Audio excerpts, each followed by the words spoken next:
Scones are definitely worth discussing in detail. They have a variety of flavors. The method is simple. Order fulfillment is quick.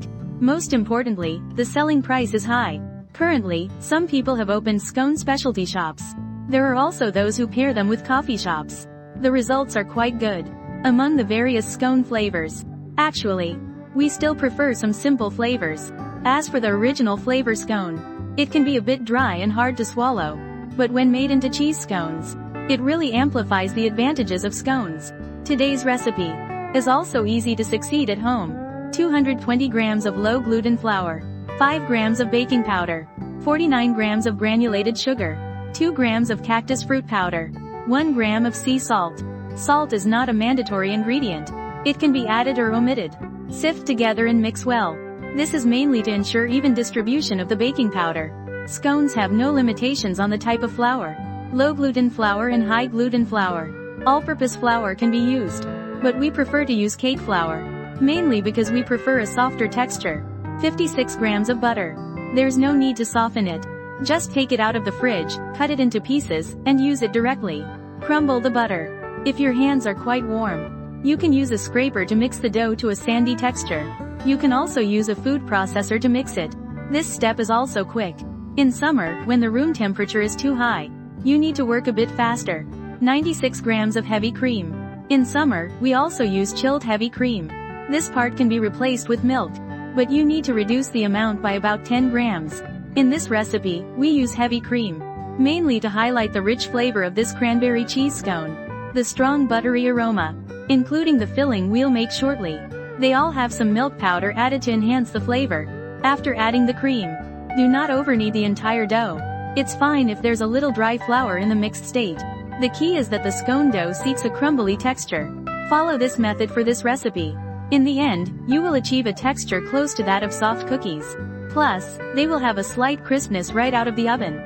They are very delicious. Cover the handled dough with plastic wrap. Chill and relax it in the fridge for at least half an hour.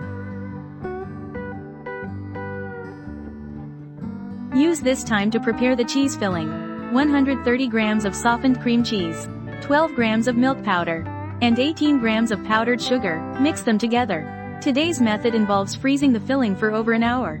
Then wrap them. If you are making a large batch, you can handle the cheese filling part first. It will be more efficient. The amount of dried cranberries is 17 grams. This is to avoid overpowering the flavor of the cheese. Therefore, the amount of dried cranberries is reduced. If you like to eat dried cranberries, you can add up to 30 grams. There are many ways to handle the cheese filling. You can weigh and freeze it like I do.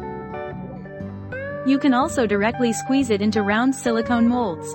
This way, you can measure the filling weight directly. You can also skip freezing it. Squeeze the filling directly into the crumbled scone dough. Proceed to seal it. In short, there are many methods to operate here. Everyone can do it according to their own needs and habits. Regarding the flavoring of scones, there is a flavor called Oreo scone. Many who try it once do not come back for a second time. Because the final product, if left out for a while, the texture of the Oreo is not crunchy. It only leaves that powdery feeling. So the feedback isn't particularly good. In terms of flavor selection, everyone should try various combinations. Of course, we will also keep up with the tutorials later. Because cheese scones are really popular even in the summer. The texture is quite different after frozen eating. The weight of the dough. In the video, I portioned 38 grams each. The filling is 12 grams each. This is more suitable for homemade fillings. With less filling, it's easier to wrap. Moreover, the baked product is not easily deformed. If selling in reality, or if you prefer a stronger cheese flavor, I suggest keeping the dough weight between 3,235 grams. The filling should be at least between 1,416 grams. The texture will be better that way. Also, the entire scone will have a frozen eating texture after freezing. The more cheese, the tastier it really is. Scone. We usually shape it into a cone shape first. This makes subsequent handling easier. The key is, after adding the filling, to seal the opening as tightly as possible. It will spread out as a whole after baking. And then the scone will have some cracks on the edges of the dough. That's okay. If you really mind, just pinch the cracked areas tight. Today, we're using the Longcat Xiaoyi Pro oven. Bake at 180 degrees with top and bottom heat for 20 minutes. You need to pay attention. This colorful scone Needs to be covered with tin foil halfway through baking. This prevents it from browning too much. You can also sprinkle some crushed cranberry on top after baking to enhance its appearance. It can also serve as a flavor distinction. You see, one has added cranberries, while the other doesn't. Which shape do you prefer?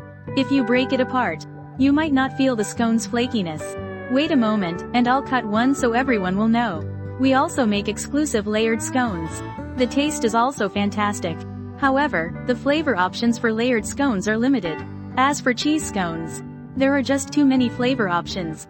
Finally, let me share a little tool with you that can boost your scone making efficiency at least 3 times more. It's that kind of magical tool for pressing green dumpling skins. You wrap a layer of plastic wrap. It's also very useful for pressing the scone dough.